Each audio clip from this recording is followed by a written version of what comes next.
L'IA et la défense, la nouvelle révolution militaire. Imaginez un drone qui choisit lui-même sa cible, un missile qui prend des décisions en vol, un système qui analyse 10 000 images satellites en quelques secondes pour localiser une armée ennemie.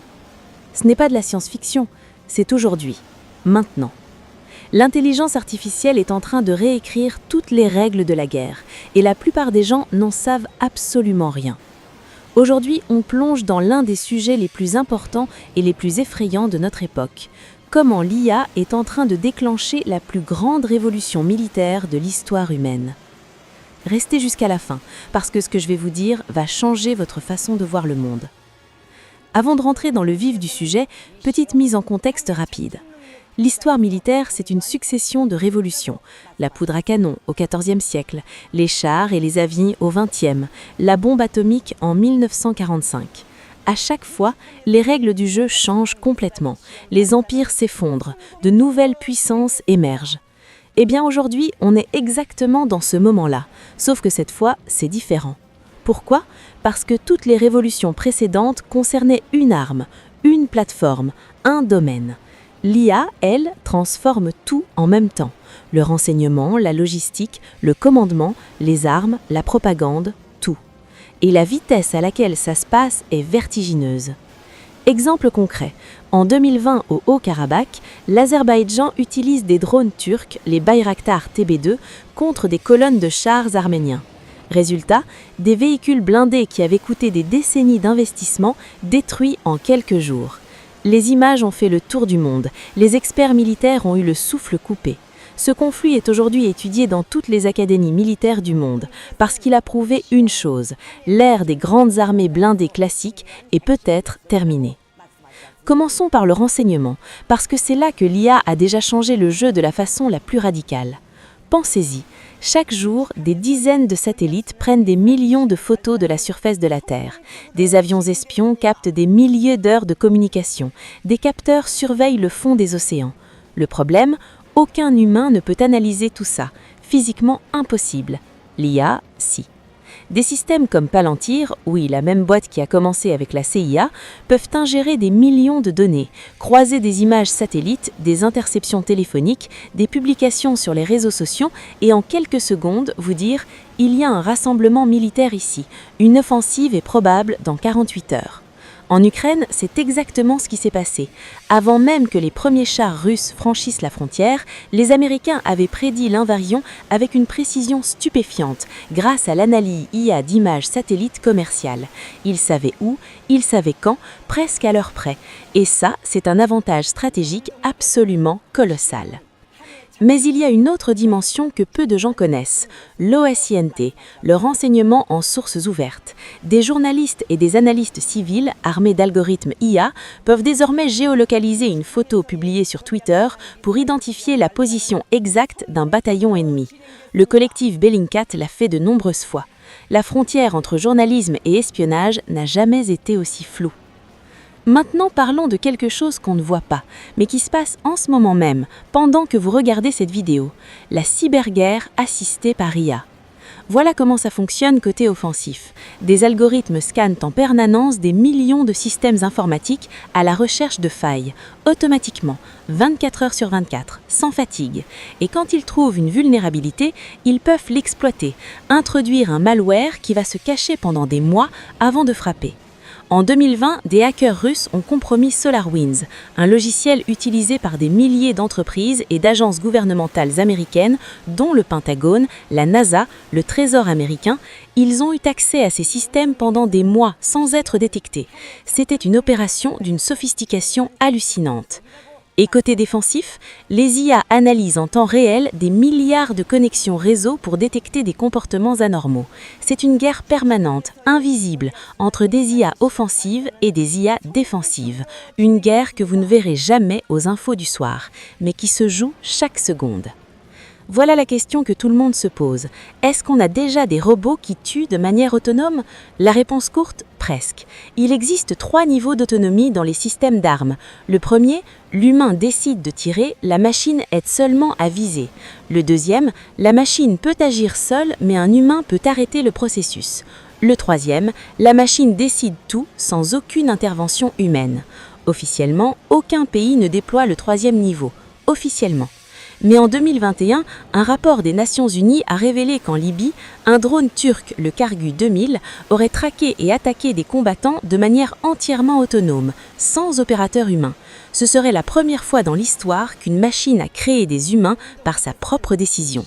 Je dis serait parce que les détails restent flous, mais cette information a fait un tremblement de terre dans la communauté internationale. Et les essaims de drones, c'est encore plus impressionnant. Imaginez des centaines, des milliers de petits drones coordonnés par une IA centrale qui s'organise comme un banc de poissons, qui sature les défenses adverses, qui s'adapte en temps réel. DARPA travaille dessus, la Chine fait des démonstrations publiques, la US Navy teste des flottes de bateaux autonomes. En 2020, lors d'un tournoi DARPA appelé Alpha Dogfight, un pilote de F-16, un vrai pilote, entraîné, expérimenté, a affronté une IA dans un combat aérien simulé. Score final, 5-0 pour la machine. Le pilote n'a marqué aucun point. Réfléchissez à ça une seconde. On va maintenant zoomer out pour regarder la big picture géopolitique, parce qu'on est plein dans une nouvelle guerre froide de l'IA. D'un côté, les États-Unis, 2,5 milliards de dollars investis en IA militaire en 2023. Des startups comme Induril, Shield AI, Scale AI, qui recrutent les meilleurs ingénieurs du monde. Des contrats massifs avec Microsoft, Google, Amazon. De l'autre côté, la Chine. Xi Jinping a annoncé l'objectif officiel, être le numéro 1 mondial de l'IA d'ici 2030. Et la différence avec les États-Unis, en Chine, il n'y a pas de frontière entre civils et militaires. Baidu, Alibaba, Tencent, toutes les données qu'ils collectent, toutes les technologies qu'ils développent peuvent être mobilisées pour l'armée. C'est même inscrit dans la loi. Ils appellent ça la fusion civile-militaire. Et la Russie, dans tout ça, elle joue un jeu différent. Moins de moyens, mais une doctrine très claire. La guerre hybride. Opérations cyber, désinformation massive, drones bon marché. En Ukraine, les Russes ont utilisé des drones Shahed iraniens par centaines pour saturer les défenses. Pas besoin d'une technologie ultra sophistiquée quand vous pouvez envoyer 200 drones à 20 000 € pièce contre des missiles de défense à plusieurs millions.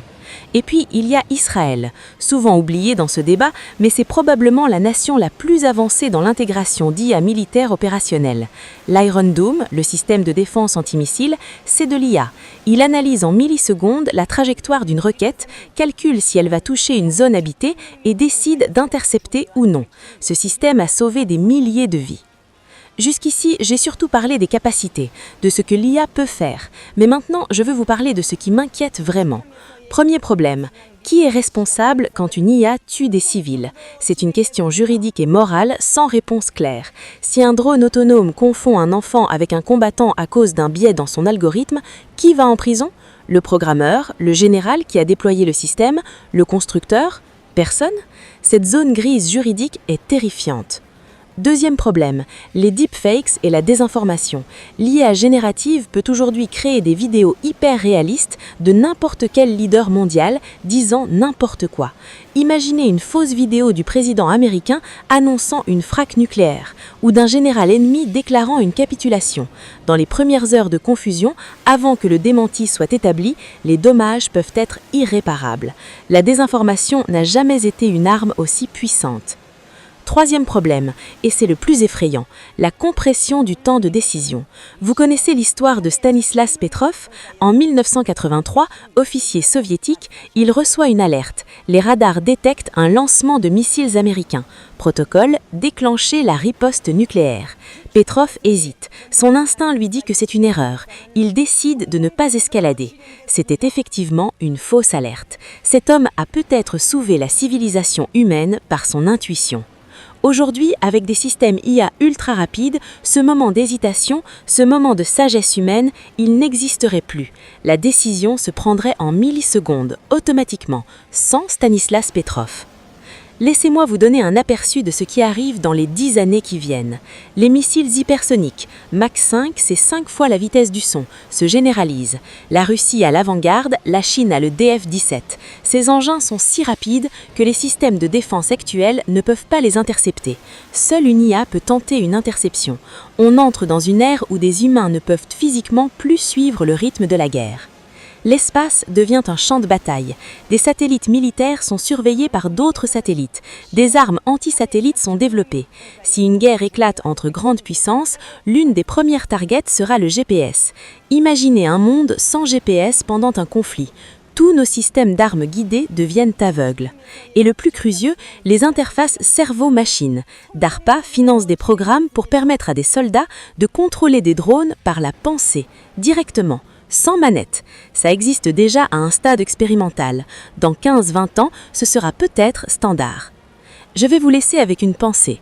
Toutes les grandes révolutions d'armement dans l'histoire ont finalement produit des règles, des traités, des limites.